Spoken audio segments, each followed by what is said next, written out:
Polytechnic విద్యార్థులకు సంఘీభావం ప్రకటిస్తే తప్పేంటని తెలంగాణ బీజేపీ అధ్యక్షుడు రామచంద్రరావు ప్రశ్నించారు. విద్యార్థుల దగ్గరికి వెళ్తే తమను అరెస్టు చేయడాన్ని ఖండిస్తున్నట్లు తెలిపారు. పాలిటెక్నిక్ కళాశాల భూములను ప్రైవేటు వ్యక్తులకు అప్పచెప్పే ప్రయత్నం చేస్తున్నారని ఆరోపించారు. బీజేపీ పాలిత రాష్ట్రాల్లో రాహుల్ గాంధీ విద్యార్థులను రెచ్చగొడుతున్నారని మండిపడ్డారు. వెంటనే జీవో నెంబర్ 97 శక్తి స్కీమ్ రద్దు చేయాలని డిమాండ్ చేశారు. బీజేపీ ఎప్పుడూ విద్యార్థులకు అండగా ఉంటుందంటున్న రామచంద్రరావుతో మా ప్రతినిధి గోవింద్ ఫేస్ టు ఫేస్. విద్యా వ్యవస్థ మొత్తం కూడా నాశనం అవుతుందంటూ కూడా అదేవిధంగా విద్యార్థులు చేస్తున్న ఆందోళనకు మద్దతుగా కూడా వెళ్లే ప్రయత్నం చేస్తుంటే నన్ను అరెస్ట్ చేశారంటూ కూడా బీజేపీ రాష్ట్ర అధ్యక్షులు రామచంద్రరావు అరెస్టు తీవ్రంగా ఖండిస్తున్నారు. మనతో పాటు రాష్ట్ర అధ్యక్షులు రామచంద్రరావు అడిగి తెలుసుకునే ప్రయత్నం. సార్ చెప్పండి సార్, అసలు పాలిటెక్నిక్ విద్యార్థుల సమస్య ఏంటి? అసలు జియో 97 ద్వారా పాలిటెక్నిక్ శక్తి అనేటటువంటి ఒక స్కీమ్ కింద పెట్టి ఈ పాలిటెక్నిక్ విద్యార్థులని కూడా స్కిల్ డెవలప్మెంట్గా తీసుకుపోయి వాళ్ళకి ఏదైతే ఈసెట్ ద్వారా పాలిటెక్నిక్ అయిన తర్వాత ఇంజనీరింగ్ కోర్సుకు పోయేటటువంటి ఇంజనీరింగ్ చేసేటటువంటి ఒక వెసులుబాటు ఏది ఉందో దీని ద్వారా అది కోల్పోతా ఉన్నారు. రెండోది, పాలిటెక్నిక్ ఎడ్యుకేషన్ మొత్తాన్ని కూడా కేవలం స్కిల్ డెవలప్మెంట్కే పరిమితమై వీళ్ళు కేవలం ఒక స్కిల్డ్ లేబరర్ కిందనే తీసుకొచ్చే పరిస్థితి ఉన్నది. దాని తర్వాత పాలిటెక్నిక్ ఇన్స్టిట్యూషన్స్ అన్నీ కూడా, కాలేజెస్ అన్నీ కూడా, ఈ కోర్స్ అన్ని కూడా మూసిపోయేటటువంటి పరిస్థితి వచ్చింది. జియో 97 పాలిటెక్నిక్ స్టూడెంట్స్కు అంధకారంలో పంపించేటటువంటి జియో అది. కాబట్టి పాలిటెక్నిక్ విద్యార్థులు దాన్ని వ్యతిరేకించారు. లాఠీ చార్జ్ అయిన వాళ్ళ మీద గత అనేక రోజులు కూడా స్ట్రైక్ చేస్తా ఉన్నారు. మొన్న ఈ 2 రోజులు నా స్ట్రైక్లో వాళ్ళు రావడం జరిగింది, మేము పోవడం జరిగింది. కాబట్టి జియో 97 ఎత్తేయాలని చెప్పేసి వాళ్ళ డిమాండ్ మీరు సమర్థిస్తూ ప్రభుత్వాన్ని కూడా మేము కోరుతా ఉన్నాం, ఈ 97 జియో ఎత్తేయండి. మరి ఒక న్యాయమైన డిమాండ్ విద్యార్థులు ఉంటే మరి ప్రభుత్వం మిమ్మల్ని ఎందుకు అవజర్స్ చేసిందని అనుకుంటున్నారు? ప్రభుత్వం ఏంటంటే విద్యార్థుల దగ్గరికి భారతీయ జనతా పార్టీ నాయకులు పోతే భారతీయ జనతా పార్టీ వాళ్లకు దగ్గర అవుతారు, అదేవిధంగా విద్యార్థులు మాకు వ్యతిరేకంగా ఆల్రెడీ ఉన్నారు, ఇంకా వ్యతిరేక అవుతారు అనేటటువంటి ఒక వివరణ దిశతో ఆపుతున్నారు. అసలు ఆపాల్సిన అవసరం లేదు. ఎందుకంటే ప్రజాస్వామ్య పద్ధతులు మేము పోయి అక్కడ ఏదైనా వాళ్ళకు ఇచ్చిన వాళ్ళు చెప్పే మాట మేము వింటాం.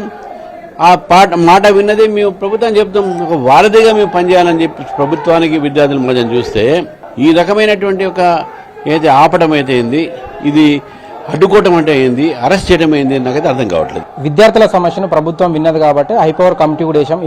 అయిన తర్వాత కూడా కావాలని బీజేపీ ఒక డ్రామా వేయడానికి మాత్రమే రామత్పూర్ వెళ్ళని ప్రయత్నం చేస్తున్న కూడా కాంగ్రెస్ నేతలు ఆరోపిస్తున్నారు. నిజంగా వాళ్ళకు చిత్తశుద్ధి ఉంటే ముందు అభ్యాసం పెట్టమని చెప్పండి 97 జియోని, అది మాత్రం బెటరు. వాళ్ళు ఎందుకు 97 జియో అభ్యాసాలు పెట్టకుండా అభ్యాసాలు పెట్టి మీ కమిటీ వేసే వేరే మాట. మీరు అది మాత్రం 97 ఉంటుంది. మీరు హై పవర్ కమిటీ ఏంటంటే టైంపాస్ కమిటీ, అది దాంట్లో వచ్చే లాభం ఏం లేదు. మళ్ళీ దాన్ని టైం పాస్ చేసి కాలం చేసుకుంటూ మళ్ళీ ఇదే పోలీసులతో పెట్టుకుని రద్దు చేస్తారు ఈ యొక్క వ్యవస్థ. ఆ 97ని మళ్ళీ అమలుపరుస్తారు. తెలంగాణలో విద్యార్థుల మీద చూపించే ప్రేమ బీజేపీ చూపిస్తా ఉంది. కానీ బీజేపీ పాలిత బీహార్ రాష్ట్రంలో కూడా ఒక చిన్న పిల్లాడు ప్లకార్డ్ పట్టుకుంటూ ఆ పిల్లను అరెస్ట్ చేసిన పరిస్థితిని కూడా కాంగ్రెస్ నేతలు ఆరోపిస్తున్నారు. ఎవరిని అక్కడ చిన్నపిల్లలు అరెస్ట్ చేయలేదు. చిన్నపిల్లలు తీసుకొచ్చి వాళ్ళు గొడవ చేయాలని చూసిండ్రు. చిన్నపిల్లల మీద అక్కడ అటాక్ అయితే పెద్దగా చేయాలని చూసిండ్రు. వాళ్ళ ప్లాన్ అంతా అదే. మహిళల్ని, చిన్నపిల్లల్ని ముందు తీసుకొచ్చి పెట్టే వాళ్ళని ఈరోజు చేసేటటువంటి ప్రయత్నం చేశారు. దాన్ని మేము ఖండిస్తున్నాం. లీక్ పేపర్నేమో విద్యార్థులు లాఠీచార్జ్ చేసి అక్కడ బీజేపీ కేంద్ర ప్రభుత్వమే విద్యార్థులను అడ్డివిరిచింది. కానీ తెలంగాణలో మాత్రమే విద్యార్థుల మీద ప్రేమ చూపించిన స్పష్టంగా కాంగ్రెస్ మిమ్మల్ని ఆరోపిస్తున్నారు. సార్, నీట్ లీక్ విషయంలో ఏ నీట్ స్టూడెంట్ కూడా అక్కడ జంతర్ మంతర్లు లేరు. అదంతా కాంగ్రెస్ పార్టీ, ఆమ్ ఆద్మీ పార్టీ, ఇండి అలయన్స్లో వీళ్ళు ప్రేరిత చేసినటువంటి ఒక కొంతమంది విద్యార్థులు తీసుకొచ్చారు. వాళ్ళకు మాత్రం విద్యార్థులు గారు సగం మంది. నీట్ రాసిన వాళ్ళు ఎవరు లేరు. నీట్ రాయని వాళ్ళే అక్కడ ఉన్నారు. నీట్ రాసిన ఏ స్టూడెంట్ కూడా, ఏ కుటుంబం కూడా ఈ లీక్ విషయంలో మాట్లాడలేదు.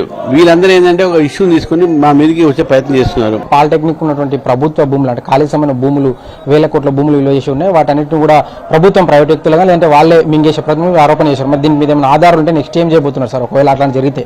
ఆధారం ఏమైంది? మన సెంట్రల్ చూసినాం కదా, వాళ్ళ బిహేవియర్ అట్టే ఉంది కదా. ఇండస్ట్రియల్ ల్యాండ్ హిల్ట్ పేరు మీద, 97 పేరు మీద, ఈ శక్తి పేరు మీద, యంగ్ ఇండియా పేరు మీద ప్రభుత్వ భూముల్ని ప్రైవేటీకరణ చేయాలి, ప్రభుత్వ భూములను వాళ్ళు హడపాయించాలి. ఇదే కదా ఆరోపణలు. ఏంటి స్పష్టంగా కనబడుతుంది అక్కడ కదా. నెక్స్ట్ సార్, మీరు 2 రోజులు దీక్ష కూడా చేశారు, ఫీజు రియంబర్స్మెంట్. ఇప్పటివరకు కూడా ప్రభుత్వం పెద్దగా స్పందన కనపడినట్టు కూడా కనిపిస్తలేదు. నెక్స్ట్ మీ యాక్షన్ ప్లాన్ ఏంటో సార్? మేము దీన్ని పోరాటం తీసుకుపోతాం. ప్రభుత్వం స్పందన, ప్రభుత్వం మెడ వంతేదాకా మేము చేస్తాం. అయితే నెక్స్ట్ ఈ రోజు నుంచి కూడా ఉపాధ్యాయుల డిఏలు కానీ వాళ్ళకి సంబంధించిన పెండింగ్ బకాయిల మీద కూడా ఉద్యోగులందరూ కూడా ఆందోళన చేపట్టబడుతుంది. దానికి మీ మద్దతు ఏమన్నా ఉండబోతుంది సార్? 100% మద్దతు మేము ఇస్తాము. నేను ఇప్పుడు కూడా మాట్లాడాను రిటైర్డ్ బెనిఫిషరీ మీద, వాళ్ళ మీద అసలు ఎక్కడ డిఏలు లేవు, పిఆర్సీలు లేవు, ఏది కూడా అసలు పిఆర్సీ ఇంప్లిమెంటేషన్ లేదు, డిఏలు కూడా లేవు, 3 డిఏలు ఇంకా బ్యాలెన్స్ ఉన్నది. ఇవన్నీ కూడా తప్పకుండా ఒక్కొక్కరి ద్వారా ఈ అన్ని ఇష్యూస్ మీద మేము మాట్లాడతాము, సపోర్ట్ చేస్తాము. మొత్తానికి కూడా ఈ యొక్క పాలిటెక్నిక్ న్యాయమైన విద్యార్థుల యొక్క సమస్యను బీజేపీ వారి అండగా ఉంటూ కూడా ముందుకు వెళ్తా ఉంది. అదేవిధంగా ప్రభుత్వ ఏదైతే కాలేజీలు ఉన్నాయో ఆ కాలేజీల భూములు ప్రైవేట్ వ్యక్తులకు కానీ, అదేవిధంగా ప్రభుత్వం కొంత పెద్దలు కూడా దీన్ని మింగేసే ప్రయత్నం చేస్తాం. వీటన్ని కూడా అడ్డుకుంటూ కూడా న్యాయమైనటువంటి డిమాండ్లు అయితే విద్యార్థులు కోరుతాం వాళ్ళకి మద్దతుగా ఉంటాం. అదేవిధంగా బీజేపీ పాలిత రాష్ట్రాల్లో ఉన్నటువంటి విద్యార్థి సమస్యలు మాత్రమే ఈ యొక్క రాహుల్ గాంధీ రెచ్చగొడతా ఉన్నారు. కానీ కాంగ్రెస్ పాలిత అదేవిధంగా ఇండి కూటమిలో ఉన్నటువంటి రాష్ట్రాల్లో విద్యార్థుల సమస్యలు మాత్రం ఏమాత్రం కూడా పట్టించుకోకుండా కేవలం ఒకవైపు మాత్రమే రాహుల్ గాంధీ ఈ విధంగా కూడా ముందుకెళ్తాం. దీన్ని మేము తీవ్రంగా ఖండిస్తున్నట్టు చెప్తున్న పరిస్థితి మనం చూసుకోవచ్చు. Govind, HM TV, Hyderabad.